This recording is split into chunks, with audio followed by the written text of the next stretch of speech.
चलिए स्टूडेंट्स, अभी आगे चलते हैं और नेक्स्ट एक चीज और आपकी बच रही है और वो है जनरल इक्वेशन ऑफ लाइन। देखिए, इसके पहले आपने डिफरेंट टाइप्स के इक्वेशंस पढ़े थे। Equation in slope point form, equation in slope intercept form, equation in 2 point form, equation in normal form, equation in double intercept form. अब ये है जनरल इक्वेशन ऑफ लाइन। अब लाइन का general equation आपको पढ़ना है, तो इसका मैंने आपको वहां पे डिस्कस किया था जब इक्वेशन बता रहा था। ax plus B Y plus C equal to 0 is the general equation of line. इस टाइप का जो भी इक्वेशन रहेगा उसको बोलेंगे general equation of the line, where A, B, C are any real number। यहाँ पे ध्यान रखना कि A, B, C के प्लेस पे कोई भी रियल नंबर हो सकता है। ये आपका जनरल इक्वेशन ऑफ लाइन है। उसमें बस एक चीज ध्यान रखना है कि x और y दोनों एक साथ 0 नहीं होना चाहिए। मतलब कि अगर A 0 है तो ये नहीं होना चाहिए, y वाला 0 है तो ये वाला नहीं हो। दोनों में से कोई एक 0 हो तो एक नहीं हो, ऐसा। तो ये आपका हो गया जनरल इक्वेशन ऑफ लाइन। अब ये जो इक्वेशन है, अगर इसमें हम x के प्लेस पे 0 रखें तो y का वैल्यू मिल जाएगा, y के प्लेस पे 0 रखें तो x का वैल्यू मिल जाएगा। तो उससे हमें x इंटरसेप्ट और y इंटरसेप्ट मिल जाता है। तो अगर ये लाइन है, जैसे देखिए मान लीजिए ax plus B Y plus C equal to 0, ये वाली लाइन है, तो x इंटरसेप्ट कितना कट करेगा, y इंटरसेप्ट कितना कट करेगा, हम पता कर सकते हैं। तो x इंटरसेप्ट ऑफ लाइन, ये लाइन जितना समझ में आ रहा है ना, देखो फिर से डायग्राम बना के समझाता हूँ। जैसे देखिए ये हमारा x एक्सिस हो गया and this is y axis origin. तो यहां से ये लाइन है, ये देखिए इस लाइन का इक्वेशन है ax plus B Y plus C equal to 0। तो ये जो x एक्सिस को जहां कट करेगा ओरिजिन से, ये डिस्टेंस जो है इसको x इंटरसेप्ट बोलते हैं, और y एक्सिस को जहां कट करता है तो ये जो डिस्टेंस रहता है ओरिजिन से इस पॉइंट तक का, इसको y इंटरसेप्ट बोलते हैं। तो x इंटरसेप्ट और y इंटरसेप्ट यहाँ पे पुट निकाल सकते हैं हम। तो x इंटरसेप्ट का फॉर्मूला क्या है, -c/a, और y intercept of line -c/b।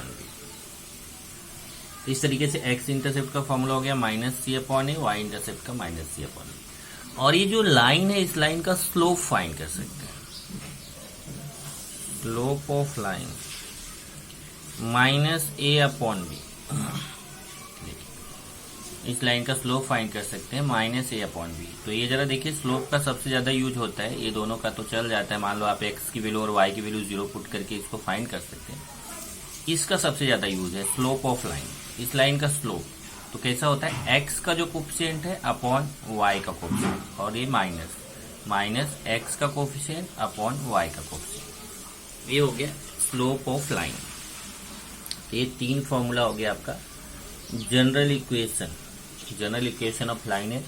उससे आप उसका x इंटरसेप्ट निकाल सकते हैं, y इंटरसेप्ट निकाल सकते हैं, और उस लाइन का स्लोप फाइंड कर सकते हैं। उसके बाद आता है point of intersection of line. Point of intersection of line.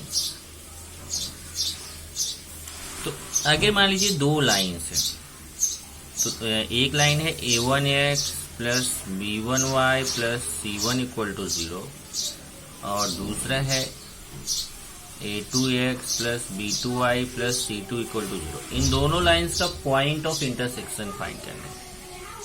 Point of intersection of these 2 lines can be find by solving these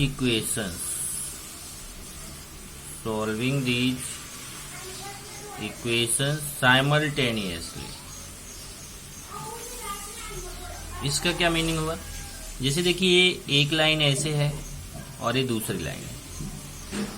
इस लाइन का भी आपको इक्वेशन पता है, इस लाइन का देखो ये एक लाइन का इसका इक्वेशन हो गया, दूसरी लाइन का। अब इनका जो पॉइंट ऑफ इंटरसेक्शन है जहां ये दोनों कट करते उसका कोऑर्डिनेट अपने को फाइंड करना है, एक्स वाई का वैल्यू फाइंड करना है। बहुत इजी है। जैसे आप 10th में ना इक्वेशन सॉल्व करते थे, ये दोनों इक्वेशन सॉल्व कर लीजिए। सॉल्व करके एक्स वाई की जो वैल्यू मिलेगी वही इनका पॉइंट ऑफ इंटरसेक्शन होगा। तो कभी भी अगर दो लाइंस का पॉइंट ऑफ इंटरसेक्शन फाइंड करना हो, दोनों लाइन की इक्वेशन को सॉल्व कर लो, जो एक्स वाई के वैल्यू आएगा वही उसका पॉइंट ऑफ इंटरसेक्शन हो जाएगा। तो ये आपको ध्यान रखना है, इसमें यहाँ पे आपको जरूरत पड़ेगी। उसके बाद फिर नेक्स्ट, अभी आज इतने पे ही क्वेश्चन है, इसलिए मैं नेक्स्ट कुछ फॉर्मूले हैं जो मैं अभी नेक्स्ट लेक्चर में डिस्कस करूंगा। अभी आज का अपना जो क्वेश्चन है वो इतने पे ही है। ओके, बाकी कुछ और फॉर्मूले हैं जिस पे आज क्वेश्चन हम नहीं करने वाले हैं, तो अभी मैं उसको नेक्स्ट टाइम ही बताता हूँ, नहीं तो आप भूल जाओगे। चलो एक्सरसाइज 5.4 करते हैं। एक्सरसाइज 5.4, इसमें 1 by 1 एक एक क्वेश्चन करके करते हैं। सबसे पहला देखिए मैं आपको दिखाता था, आप फेसबुक जरा ओपन करके रखेंगे तो आप बेटर रहेगा। ये देखिए, find slope X intercept Y intercept of each of the following lines. ये जो लाइंस है उसका स्लोप फाइंड करना, एक्स इंटरसेप्ट फाइंड करना, वाई इंटरसेप्ट फाइंड करना। तो अभी जैसे एक का मैं फाइंड करके दिखाता हूँ, बाकी दो का आप फाइंड करें। बस एक चीज ध्यान रखना है कि यहाँ पे जैसे इसमें ए बी सी तीनों वैल्यू है, इसमें भी ए बी सी तीनों वैल्यू है, पर यहाँ पे ए बी का वैल्यू है पर सी नहीं है, तो सी का वैल्यू आपको क्या लेना है, 0 लेना है। तो अभी 1 का first, equation of line, equation of line is 2x + 3y - 6 = 0। इसको कंपेयर कर लेते हैं। Comparing by ax + by + c = 0। तो यहां से a का वैल्यू 2, b 3 एंड c -6। तभी देखिए ये तीनों फॉर्मूले हैं, इससे आप x इंटरसेप्ट, y इंटरसेप्ट और स्लोप फाइंड कर सकते हैं। तो slope of line, slope of line -a/b, a means 2/b means 3, तो ये -2/3, माइनस को ऐसे साइड में ले लीजिए, -2/3 हो गया। x intercept of line, x intercept of line -c/a, -c means -6/a, a means 2, ये माइनस माइनस प्लस हो जाएगा, 2 3 जा 6 3।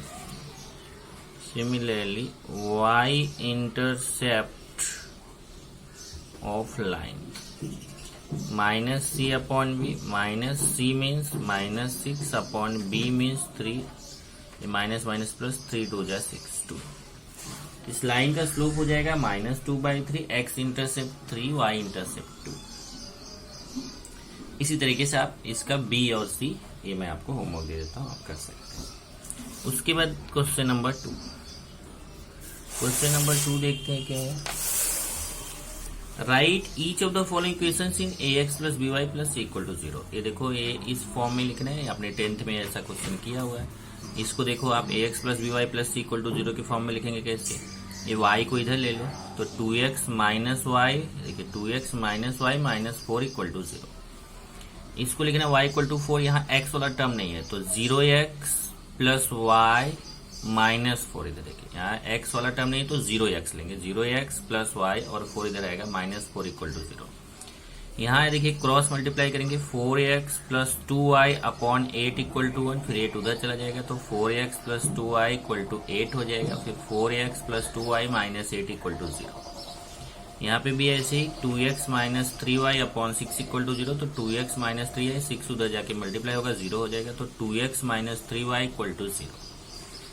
अब उसमें 2x - 3y = 0, तो जो आपका टर्म जो गायब है उसको लिखना है। तो जैसे यहाँ पे आपका कांस्टेंट टर्म नहीं है, तो कैसे लिखेंगे, 2x - 3y + 0 = 0।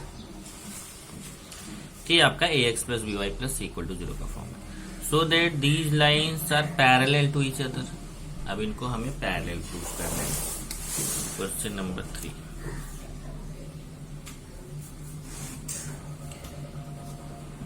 Slope of line x minus 2y minus 7 equal to 0 is, ये देखो ये फॉर्मूला होता है minus a by B. a means 1, पहले तो ये minus, a means 1 upon b means minus 2, तो ये आ गया 1 अपॉन 2। और स्लोप ऑफ लाइन, अब दूसरी लाइन का इक्वेशन है 2x plus Y plus 1 equal to 0 minus A upon B. नहीं, ये रॉन्ग हुआ। Slope of line 2x minus 4y plus 15 equal to 0, ये आपका इक्वेशन है। तो ये क्या होगा, देखो यही फॉर्मूला फिर से minus A by B, minus A means 2, B means minus 4, तो ये माइनस माइनस प्लस हो जाएगा, 2 1 जा 2 2 जा 1 अपॉन 2 1 अपॉन 2। आप देख रहे हैं कि ये जो इस लाइन का स्लोप है वो भी 1 अपॉन 2 है और इस सेकेंड लाइन का स्लोप ये भी 1 अपॉन 2 है। Slopes of both the lines are equal, so the lines are parallel. Since slopes of both the lines are equal, so the lines are parallel। अगर इक्वल स्लोप है तो दोनों lines कैसी होती है, पैरेलल होती है। देन क्वेश्चन नंबर 4, अब इसमें पैरेलल प्रूफ करना था, इसमें परपेंडिकुलर प्रूफ करना, so that these lines are perpendicular to each other. और परपेंडिकुलर के बाद find their point of intersection. तो आप जान रहे, देखो परपेंडिकुलर तो अभी मैं प्रूफ करता हूँ, और पॉइंट ऑफ इंटरसेक्शन फाइंड करने के लिए दोनों इक्वेशन को सॉल्व करेंगे, जो एक्स वाई के वैल्यू आएगा वही उनका पॉइंट ऑफ इंटरसेक्शन होगा। तो question number 4, equation of first line, equation of first line is x minus 2y minus 7 equal to 0। इसको हम ऐसा भी लिख सकते हैं, x माइनस 2y माइनस 7 उधर गया तो plus 7। Slope of this line, इस लाइन के स्लोप को अगर हम m1 मान लें तो वही फॉर्मूला है minus a by B. Minus a means यहाँ देखिए 1, b मीन्स माइनस 2, तो ये भी आएगा 1 अपॉन 2।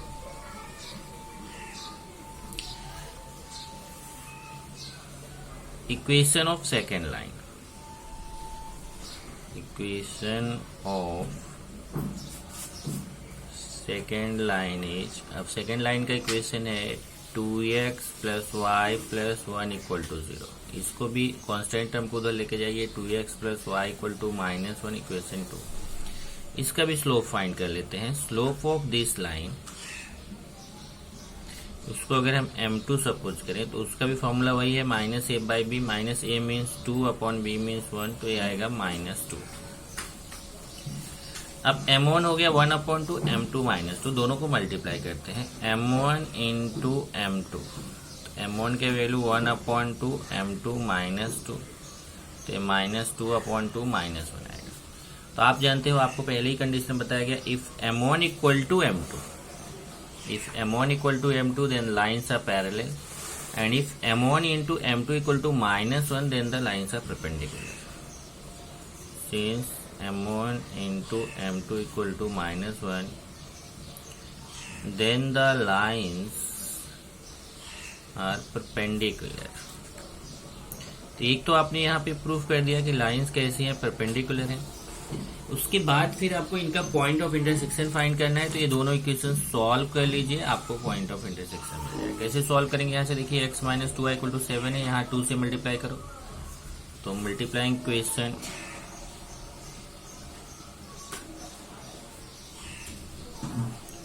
2/2 and adding equation 1, चलो मैं पहले इक्वेशन 1 लिख देता हूँ। यहाँ पे इक्वेशन है x minus 2y equal to 7, और इसमें 2 से मल्टीप्लाई करके लिखिए 2 2 जा 4x plus 2y equal to 2 1 जा 2। ए minus 2y plus 2y cancel होगा, 4x और x 5x, 7 माइनस 2 5, तो x इक्वल टू 5/5, तो x इक्वल टू 1। अब x के वैल्यू आप इक्वेशन 2 में पुट कर दीजिए, चाहे 1 में putting x equal to 1 in equation 2। Equation 2 है 2x plus Y equal to -1, x के प्लेस पे 1, 2 plus Y equal to -1, -1 -2, so y equal to -3। x आ गया 1 और y आ गया -3, तो इनका पॉइंट ऑफ इंटरसेक्शन हो जाएगा 1 -3। So point of intersection of these lines equal to 1, -3। तो यहाँ से आप देख सकते हैं कि कोई भी दो लाइन्स है, अगर उनका हमें पॉइंट ऑफ इंटरसेक्शन फाइंड करना है तो दोनों इक्वेशन सॉल्व कर लीजिए। सॉल्व करने के बाद जो एक्स वाई का वैल्यू आएगा वही उनका पॉइंट ऑफ इंटरसेक्शन होगा। Then question number 5।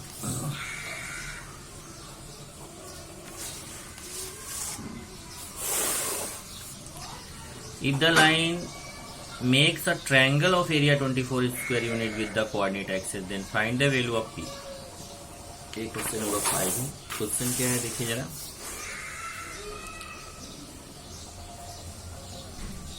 X axis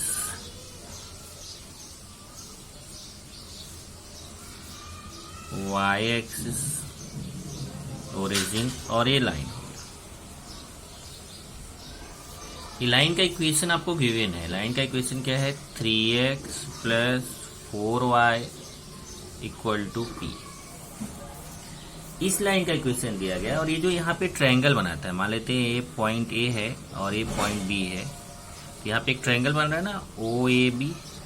ये जो ट्रायंगल बन रहा है इसका एरिया आपको गिवन है 24 स्क्वायर यूनिट्स। तो हमें पी का वैल्यू फाइंड करें। तो हम क्या करें, अगर ये लाइन का इक्वेशन हमें पता है तो हम इसका एक्स इंटरसेप्ट निकाल सकते हैं, और एक्स इंटरसेप्ट मिल जाएगा तो हमें ये पॉइंट ए मिल जाएगा, और ऐसे ही वाई इंटरसेप्ट फाइंड करें तो हमें पॉइंट बी मिल जाएगा। Okay, equation of given line.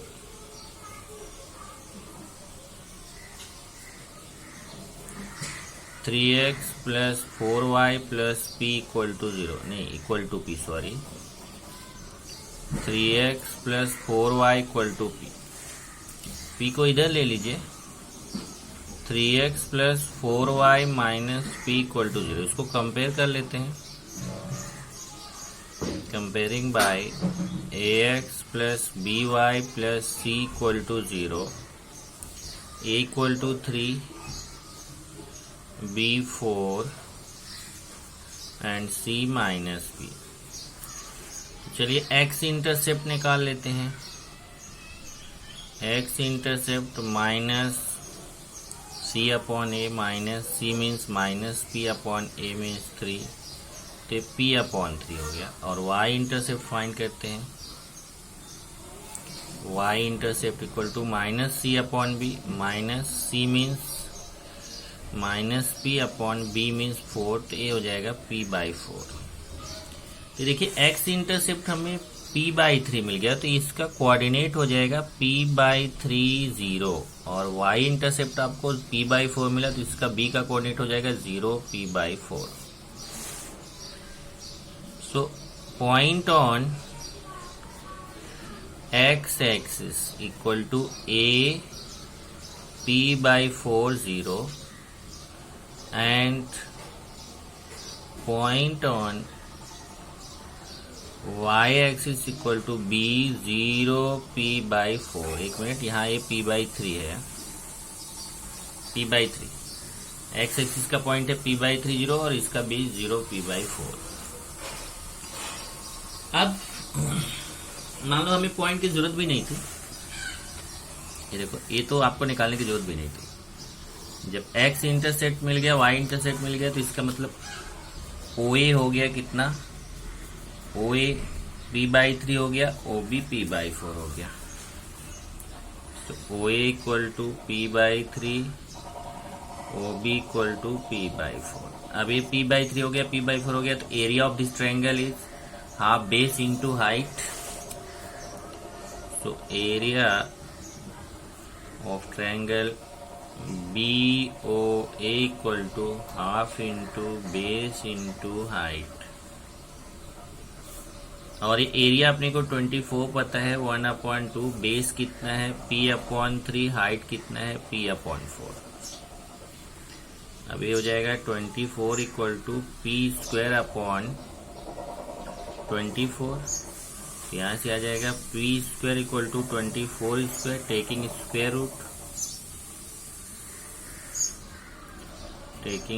Root, square root लेंगे तो p इक्वल टू ±24। ये p का वैल्यू हो जाएगा ±24। ये क्वेश्चन नंबर 5 है। देन क्वेश्चन नंबर 6 देख लेते हैं क्या है। Find the coordinates of the foot of the perpendicular drawing from point two the line.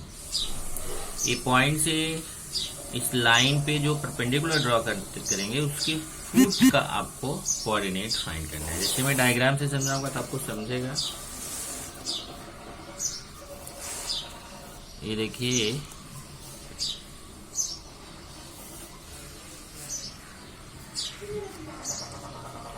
एक मान लेते हैं, यहाँ देखिए A-2 3 पॉइंट है और एक लाइन है।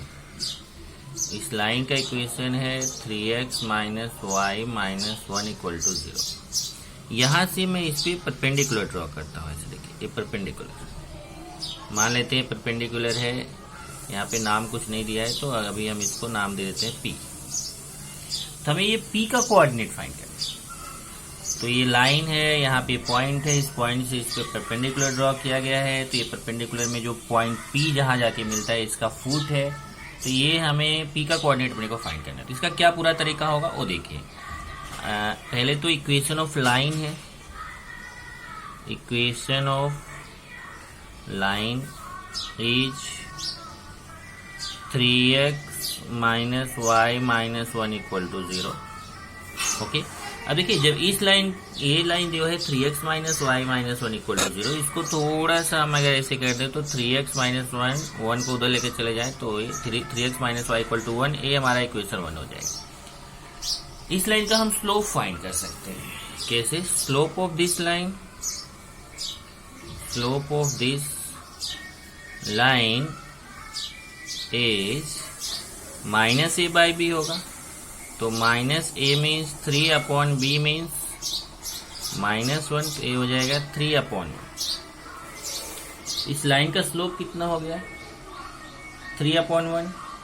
तो जब ये 3/1 इसका स्लोप हो गया इस लाइन का, तो AP जो है इसके परपेंडिकुलर है। Since AP is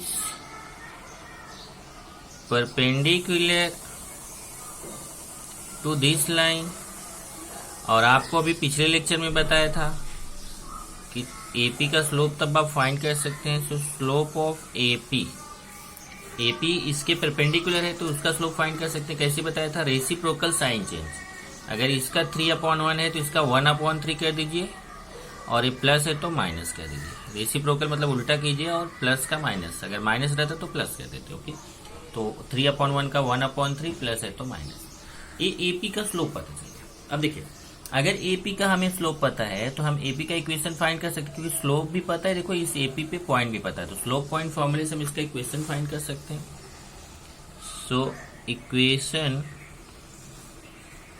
of AP is given by y - y1 = m × x - x1। तो यहां से देखिए y - y1 ये 3 हो जाएगा equal to m means slope हो गया -1/3। x माइनस x1 माइनस 2, तो माइनस माइनस से प्लस 2 हो जाएगा। 3 इधर ले लीजिए, 3y minus 9 equal to minus x minus 2, x plus 3y, देखिए x इधर लीजिए, x प्लस 3y और ये माइनस 9 उधर जाएगा तो ये हो जाएगा माइनस 9 प्लस 9 हो जाएगा, 9 माइनस 2 7। इक्वेशन 2, ये देखिए इक्वेशन 1 इस लाइन का इक्वेशन है और ये इक्वेशन जो 2 मिला है ये एपी का इक्वेशन है। इसका और इसका दोनों का इक्वेशन मिल गया तो इनका ये पॉइंट ऑफ इंटरसेक्शन है। तो अगर हम इन दोनों इक्वेशन को सॉल्व कर दे, इक्वेशन 1 और 2 को, तो ये दोनों लाइन के इक्वेशन को सॉल्व करेंगे तो इनका पॉइंट ऑफ इंटरसेक्शन मिलेगा। तो हमें क्या करना है, दोनों इक्वेशन सॉल्व करनी। अब मुझे शायद सॉल्व करने समझाने की जरूरत नहीं है, तो ये दोनों इक्वेशन सॉल्व करेंगे। मल्टीप्लाइंग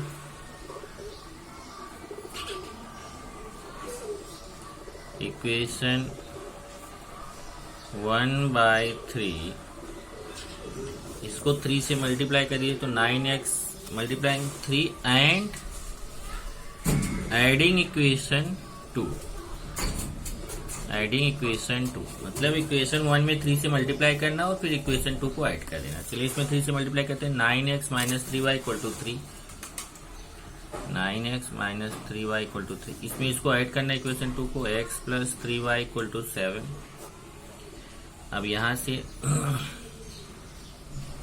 ये कैंसिल हो जाएगा, ये 10x इक्वल टू 10, तो x इक्वल टू 1 आ जाएगा।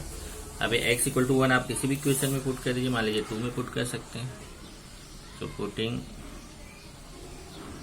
x equal to 1 in equation 2, equation 2 ले लेते हैं, क्या है, x plus 3y equal to 7, x के प्लेस पे 1 रखेंगे, 1 plus 3y equal to 7, 3y equal to ये उधर जाके माइनस होगा 6, तो y इक्वल टू 2 आ जाएगा।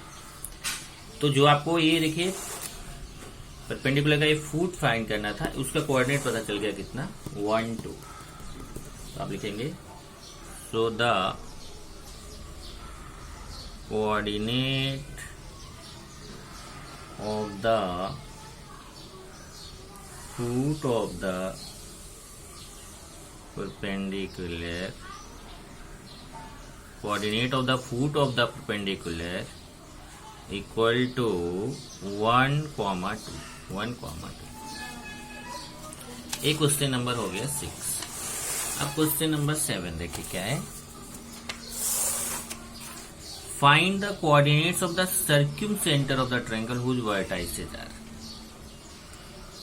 और देखो 7 और 8 एक जैसा है, इसमें सर्क्यूमसेंटर फाइंड करना है और इसमें आर्थोसेंटर फाइंड करना है। तब देखिए सर्क्यूमसेंटर और आर्थोसेंटर दोनों क्या है, जरा ध्यान से देखो। पहले मैं सर्क्यूमसेंटर आपको समझाता हूँ। ये देखिए 3 चीजें होता है, तीनों मैं आपको एक साथ समझा देता हूँ।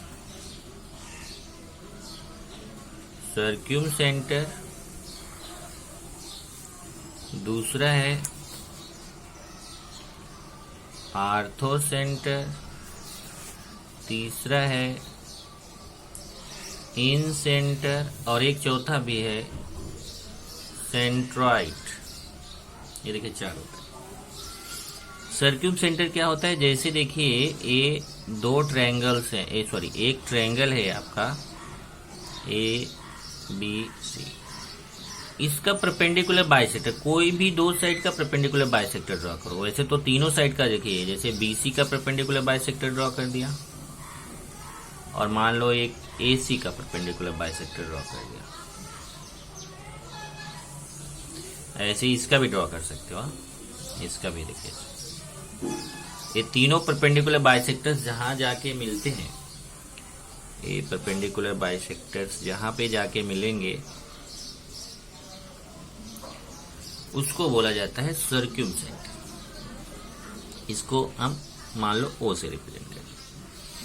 उसके बाद आर्थो सेंटर क्या होता है, ये ट्रायंगल है ABC, यहां से A से परपेंडिकुलर ड्रॉ करो, B से परपेंडिकुलर ड्रॉ करो, C से परपेंडिकुलर ड्रॉ करो। ये तीनों जहां जाके मिलेंगे उसको आर्थो। देखिए एल्टीट्यूड AD, एल्टीट्यूड BE और यहाँ पे CF, ये तीनों एल्टीट्यूड जाके जहां पे मिलते हैं उसको बोला जाता है आर्थो सेंटर। मान लो इसको S से रिप्रेजेंट कर दिया। उसके बाद इन सेंटर, ये ट्रायंगल है ABC, अब इसमें एंगल बाइसेक्टर ड्रॉ करें। जैसे ए का एंगल बाइसेक्टर ड्रॉ कर दिया, सी का एंगल बाइसेक्टर ड्रॉ कर दिया, ए का एंगल बाइसेक्टर ड्रॉ कर दिया। तीनों के एंगल बाइसेक्टर्स जहां पे जाके मिलते हैं उसको बोलते हैं इन सेंटर। इसको आई से रिप्रेजेंट करते हैं। इसको बोलेंगे circumcentre means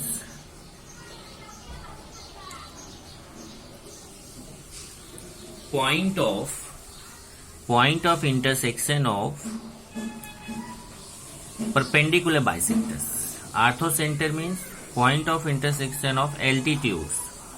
in centre point of intersection of angle bisectors. और एक सेंट्रॉइड है, ये तो आप पहले से ही जान रहे हैं कि यहां से मीडियन ड्रॉ कीजिए। देखिए ये मीडियन ड्रॉ कर दिया, ये a b c, a d median draw किया, फिर यहां से b c median, b e median draw किया, मतलब ये दोनों इक्वल, और यहां से सी एफ मीडियन ड्रॉ किया।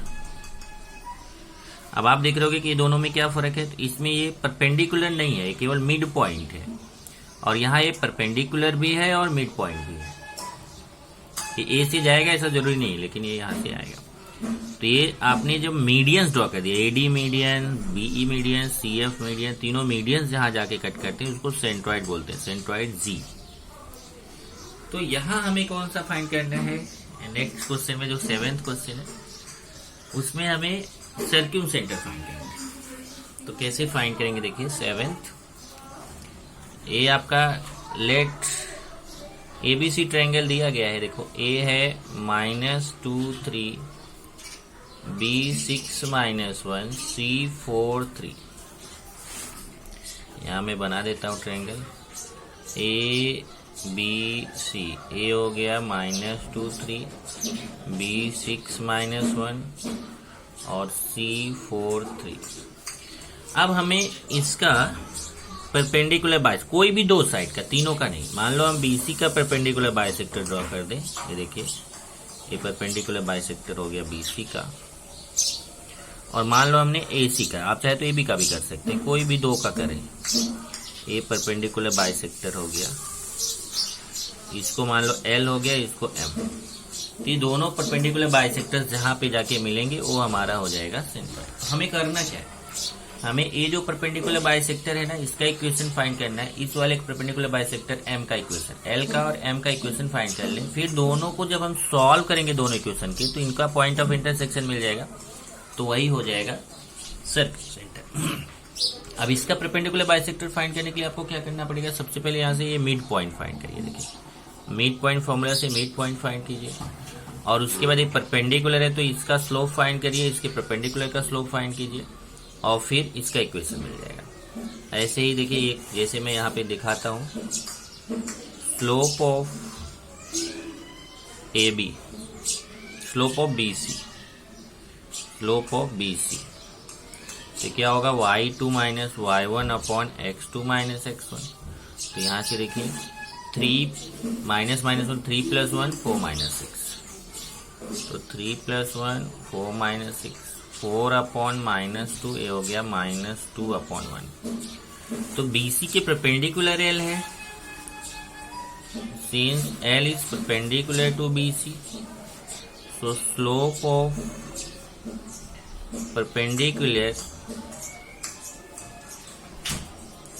Bisector L reciprocal sign change. इसके परपेंडिकुलर है तो इसका रेसिप्रोकल साइन चेंज, मतलब 1/2 है। देखिए 2/1 1/2 माइनस है तो प्लस। अब इसका मिड पॉइंट फाइंड करेंगे। यहाँ पे मिड पॉइंट को कुछ नाम दे देते हैं, मान लेते हैं डी है। Let d is the mid point of BC। तो मिड पॉइंट फॉर्मूला से आप डी फाइंड कर सकते हैं, x1 + x2/2, y1 + y2/2।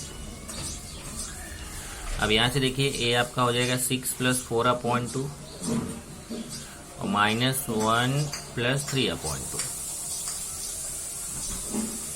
तो कितना आ जाएगा? समझो 10/2 5 और 2/2 1 5 1। ये देखो डी आ गया। अब डी का कोऑर्डिनेट भी हमें पता चल गया, ये 5 1 आ गया और इसका स्लोप पता चल गया कितना 1/2। तो स्लोप पॉइंट फॉर्मूले से इसका इक्वेशन पॉइंट कह सकते हैं। तो equation of line l is y minus y1 equal to m into x minus x1। तो y माइनस y1 मीन्स यहाँ से देखिए 1 equal to m1/2 x minus x1 5। ये 2 इधर ले लीजिए, 2y minus 2 equal to x minus 5, ये पूरा इधर ले लो, x माइनस 2y इसको इधर, तो इक्वल टू 3। ये देखिए इक्वेशन L का आपको, लाइन L का आपको इक्वेशन मिल गया, x minus 2y equal to 3।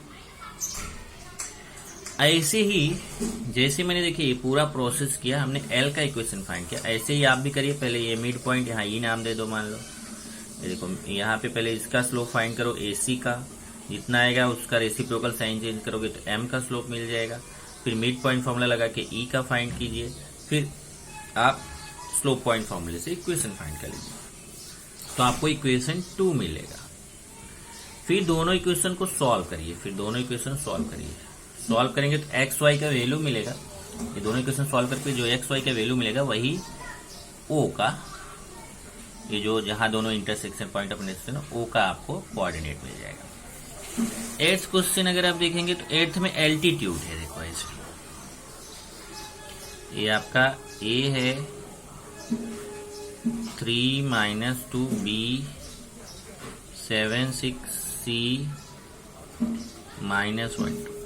अब यहाँ कोई भी दो एल्टीट्यूड, मान लो हम यहाँ से एक एल्टीट्यूड ड्रॉ कर दिए AD और दूसरा एल्टीट्यूड ड्रॉ कर दिए BE। तो अभी हमें इसका इक्वेशन फाइंड करना, तो कैसे करेंगे, देखो पहले आप BC का स्लोप फाइंड करो। जैसे एक मैं निकाल देता हूँ, slope of BC y2 minus y1 x2 upon x2 minus x1, तो 2 माइनस 6 अपॉन माइनस 1 माइनस 7, तो माइनस 4 अपॉन माइनस 8, तो ये आ जाएगा 1/2। अब देखिए इसका BC का स्लोप, ये क्योंकि AD जो है परपेंडिकुलर है BC के, AD is perpendicular to BC, so slope of AD क्या हो जाएगा, रेसिप्रोकल साइन चेंज, तो -2/1 मतलब -2। तो अभी देखो इसका स्लोप पता चल गया और ये पॉइंट पता है, इसका स्लोप पता चल गया -2, और इस पर एक पॉइंट भी पता है, इस पर AD पर, तो आप इसका इक्वेशन फाइंड कर सकते हैं। So equation of altitude AB is y minus y1 equal to m into x minus x1। y minus, ये देखिए ये वाला पॉइंट लेना है, तो y प्लस 2 हो जाएगा equal to m minus 2 x minus x1 3। तो y plus 2 equal to minus 2x plus 6, ये पूरा इधर ले लीजिए, तो 2x plus y equal to 4, equation 1 हो गया। इसी तरीके से जैसे हमने AD का निकाला, ऐसे देखो आप पहले AC का स्लोप फाइंड करो, फिर उसके परपेंडिकुलर है तो BE का मिल जाएगा, रेसिप्रोकल साइन चेंज, फिर यहाँ B पॉइंट रहेगा और उसका स्लोप पता है, तो पॉइंट स्लोप पॉइंट फॉर्मूले से इसी तरीके से आप BE का इक्वेशन फाइंड कर सकते हैं। अब AD और BE का इक्वेशन मिल जाएगा, मतलब आपको इक्वेशन 2 मिलेगा। फिर दोनों इक्वेशन सॉल्व कर लीजिए, सॉल्विंग इक्वेशन 1 एंड 2, तो आपको जो x और y के वैल्यू मिलेगा वही इसका ये आर्थो सेंटर हो जाएगा H। इस तरीके से आप 8वां क्वेश्चन कर सकते हैं। 9th है, so that the lines are concurrent find their point of intersection. जरा देखिए, so that the lines are concurrent find their point of intersection. अब देखिए कॉन्करेंट प्रूव करने का तरीका क्या है, ध्यान से सुनो। इसको इक्वेशन 1 कीजिए, इसको 2, इसको 3, ध्यान से सुनो, इसको आपको खुद से करना है। इक्वेशन 1 कीजिए, 5 को उधर ले लेना, 3x minus 4y equal to -5, ऐसे 7x minus 8y equal to -5, और ये 4x plus 5y equal to 45, ये 3 इक्वेशन मिलेगा। आपको ये पहला और दूसरा इक्वेशन सॉल्व करना है, ध्यान से सुनो।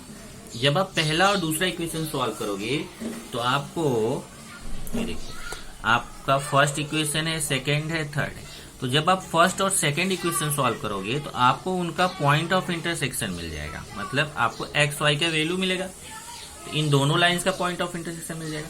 अब तीसरी लाइन कॉन्करेंट का मतलब होता है कि तीसरी लाइन भी उसी पॉइंट से होके जाती है क्या, ये तीसरी लाइन भी उसी पॉइंट से होके जाती है क्या, ये पता करना है। तो जो यहाँ पे एक्स वाई का वैल्यू रहेगा ना, उसको इसमें थर्ड वाली लाइन के इक्वेशन में पुट कर देना। फर्स्ट और सेकंड लाइन के इक्वेशन को सॉल्व किया, वहां से जो एक्स वाई का वैल्यू मिला उसको आप थर्ड वाले में पुट कीजिए। If left hand side equal to right hand side, then this third line is also passing through this point. अगर ये दोनों लाइंस का जो पॉइंट ऑफ इंटरसेक्शन आया, एक्स वाई का वैल्यू आया, अगर वो तीसरी लाइन के इक्वेशन को सेटिस्फाइड कर रहा है, सेटिस्फाइड करने का मतलब left hand side equal to right hand side आ रहा है एक्स वाई का वैल्यू पुट करने पे, then these three lines are concurrent. वो तीनों लाइन एक ही पॉइंट से होके जाती है। और 10th एक लास्ट है, देख लीजिए। Find the equation of the line whose x intercept is given which is perpendicular to the line. अब देखिए ये तो आप इजिली कर सकते हैं। एक्स इंटरसेप्ट दिया गया है आपको, एक minute, x intercept of line 3, तो लाइन कहां से पास होगी, तो लाइन इज 10th है, so line is passing through the point, कौन से पॉइंट से पास होगा, देखिए एक्स इंटरसेप्ट दिया है तो 3 0, और जो लाइन दिया गया है slope of given line 3x minus y plus 23 equal to 0, इस लाइन का स्लोप क्या होगा, देखिए माइनस ए अपॉन बी, माइनस ए मीन्स 3 अपॉन बी मीन्स देखिए -1, तो आएगा 3 अपॉन 1। अब इसके बोला है परपेंडिकुलर, तो स्लोप ऑफ